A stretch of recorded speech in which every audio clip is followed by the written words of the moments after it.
Firing range से भटकी गोली खेत में काम कर रही महिला को लगी। गंभीर हालात में महिला को सुपौल सदर अस्पताल रेफर किया गया। पुलिस ने मामले की जांच शुरू की। प्रशिक्षण के दौरान हुआ हादसा। भीमनगर थाना क्षेत्र के कटैया 14 आरडी फायरिंग रेंज में अभ्यास के दौरान एक बड़ा हादसा हो गया। प्रशिक्षण के दौरान चली गोली करीब 1 किलोमीटर दूर खेत में काम कर रही 35 वर्षीय मीना देवी को लग गई। घायल महिला बसंतपुर पंचायत के बरांठपुर निवासी श्याम सुंदर शाह की पत्नी है। घटना दोपहर करीब 1:30 बजे की है, जब वह गेहूं की कटाई कर रही थी। गोली लगते ही अफरा तफरी मच गई और स्थानीय लोगों ने उन्हें भीमपुर अनुमंडल अस्पताल पहुंचाया, जहां प्राथमिक इलाज के बाद सुपौल सदर अस्पताल रेफर कर दिया। मौके पर पुलिस अधिकारी पहुंचे और जांच शुरू कर दी। एसपी शरद आरएस ने बताया कि घटना की जांच की जा रही है। आप लोगों के यहाँ आए दिन वहाँ फायरिंग होती है, क्या परेशानी होती है उससे किसानों को?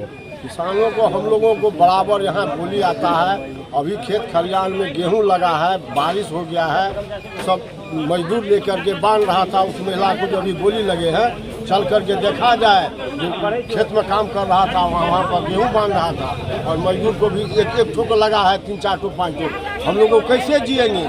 वहाँ का किसान को आप सब खेती बाड़ी खत्म हो गया। 15-20 एकड़ में लगभग परवल लगा है।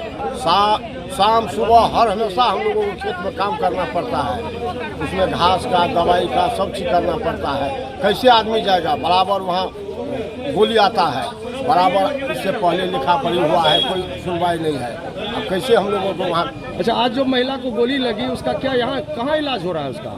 अभी तो यहाँ आया था, यहाँ से रिफर कर करके वो सुपौल भेजा है कि आप सुपौल को भेज सुपौल भेज दिया है। यहाँ उपचार कर करके सुपौल भेज दिया गया। क्या नाम हुआ आपका? कपिलेश्वर साहब, घर बरांठपुर, वार्ड नंबर 4। फायरिंग सेंटर एक गलत जगह पर है। वहाँ फायरिंग सेंटर चारों तरफ की वहाँ आबादी है, कॉलोनी है, और उस बीच में फायरिंग सेंटर। अगर फायरिंग सेंटर बनाया गया तो उसको रोकने के लिए, रेंज को रोकने के लिए वहाँ कोई सुविधा नहीं है। दूसरी बात है, फायरिंग सेंटर का एक दिशा निर्देश होता है। आज जो जैसे घटना हुई है, इससे पहले 15 दिन पहले भी घटना हुआ है, उस समय भी गोली लगा है, आज भी गोली लगा है। और आज का जो रेंज है वो तो दिशाहीन है। फायरिंग का रेंज दक्षिण की ओर है और ये पूरब की ओर अभी गोली पहुंचा है, जो कि वहाँ के जितना भी आबादी आज से नहीं, 10 साल से लोग तबाह है। कई बार घटना हुआ है, कई साहब को कहा गया, एसपी साहब, डीएम साहब, सबके साथ हम लोग इससे पहले भी बात की है, लेकिन आज तक इस पर उसका रोकथाम के लिए या उसके लिए आदमी को आश्वस्त करने के लिए कोई उपाय नहीं है। क्योंकि जनजीवन है, खेती ही वहाँ मुख्य आदेश है, यहाँ पेशा है। वहाँ मकई का खेती है, गेहूं का खेती है, परवल का खेती है, सब्जी का अनेक खेती है, जहाँ हजारों आदमी डेली काम करता है। पूरे बस्ती के लोग वहाँ काम करता है। लेकिन अगर ये इसको जब तक रोका नहीं जाएगा या इसका कोई विकल्प नहीं निकाला जाएगा, तब तक किसानों को कम से कम तो कोई राहत मिलना चाहिए। Good name? देवकृष्ण यादव, घर कुंटा, वार्ड नंबर 1। सर, वो तो मेरे बगल की मेरी बहू लगेगी, उसी को गोली लग गया। नाम उसका मीना देवी है। पति आज उसका घर में भी नहीं है, पति पटना में है। हम लोग उसको लेकर के आए यहाँ वीरपुर। ठीके में गोली लग गया, देना जान लो उसको। कहाँ गोली लगा और क्या कर रही थी? वो अपने खेत में काम कर रही थी। और जहाँ तक फायरिंग रेंज का बात है, उसके संबंध में हम लोग जो है वहाँ रघुनाथपुर, बरांठपुर, कटैया के लोग जो हैं 10 साल से लिखा पढ़ी करते हैं। आश्वासन प्रायः मिलता है कि उसको ठीक करेंगे, ठीक करेंगे, ठीक करेंगे, लेकिन प्रत्येक साल किसी न किसी आदमी को गोली लग जाता है। वो हम लोगों को वहाँ खेती बाड़ी नहीं करने देगा जब तक वो फायरिंग रेंज को ठीक से या तो दुरुस्त करे या यहाँ से हटावे। चारों बगल इतना घना आबादी है, कटैया, बरांठपुर, रघुनाथपुर, और उस बीच में फायरिंग बट बना हुआ है। आज से 10 साल पहले आबादी इतना नहीं था।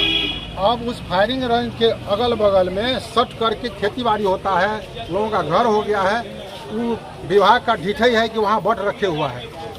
जब तक अब वहाँ लोगों को आश्वस्त नहीं किया जाता है कि आप लोग खेत में जाकर के काम कीजिए, मोरा गोली नहीं जाएगा, तब तक हम लोग कैसे बुझेंगे? हम लोग हरदम डरे रहते हैं। या नहीं तो कितनी है जहाँ गोली लगी है?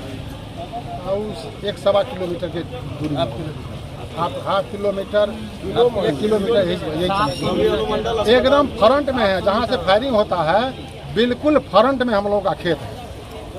तो इसके लिए सुरक्षा का कोई उपाय नहीं किया जाता है या ग्रामीणों को कोई सूचना नहीं दी जाती है? सुरक्षा का उपाय हम लोगों को कुछ मालूम नहीं हो पाता है। कब गोली का तो धाए धाए आवाज़ आता है, वही 2-3 किलोमीटर के लोगों को सुनाई देता है कि आज फायरिंग हो रहा है, लेकिन ऐसा कहा नहीं जाता है कि फायरिंग कर रहे हैं आप लोग खेत खलिहान में मत जाइए। इस तरह का कोई व्यवस्था नहीं है। क्या नाम हुआ आपका? रामजी प्रसाद साहब। इसको लेकर क्या आवेदन हुई पहले? आवेदन इसका तो 10 साल से प्रत्येक साल कौशल कुमार डीएम साहब थे, शेषव यादव थे, फिजिकली उससे भेंट करके उसको आवेदन दिए हैं। शरद आर्य साहब से हम फरवरी में बात किए हैं 7 या 8 तारीख को। इस सिलसिला में आर्य साहब से जो वर्तमान में एसपी साहब हैं उनसे मैं 4 राउंड बात किया हूँ। फरवरी में 2 दिन, मार्च में 2 दिन। उन्होंने आश्वासन दिया हमको कि ठीक है, उसको हम देखवाते हैं, ठीक करवाते हैं। तो अब मान लीजिए कि एसपी और डीएम से ये मामला नहीं सुलझेगा, नहीं करेगा हम लोग का देखभाल, तो हम लोग अब सीधे मोदी के यहाँ पहुँच सकेंगे।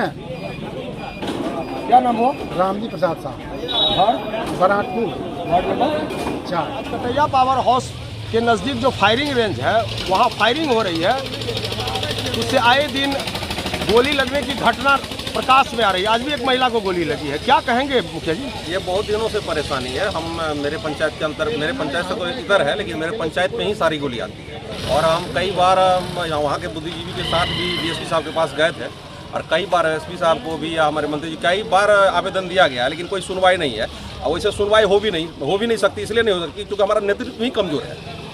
नेतृत्व इसी बात को यदि विधानसभा लोकसभा में उठाया जाता तो कब का बन गया रहता। इतना बड़ा बड़ा बिल्डिंग बनता है, लेकिन वो गोली को बाहर जाने के लिए एक शेड नहीं बन सकता है, गोली बाहर नहीं जाए। ये मतलब बहुत दिनों से परेशानी है, परेशान है। जहाँ वहाँ के किसान सब मुझे अपने मौत को मुंह में लेके ही वहाँ पे काम करने के लिए जाते हैं। क्या नाम हुआ? मेरा नाम मौसम खैरवार, मुखिया बस्ती।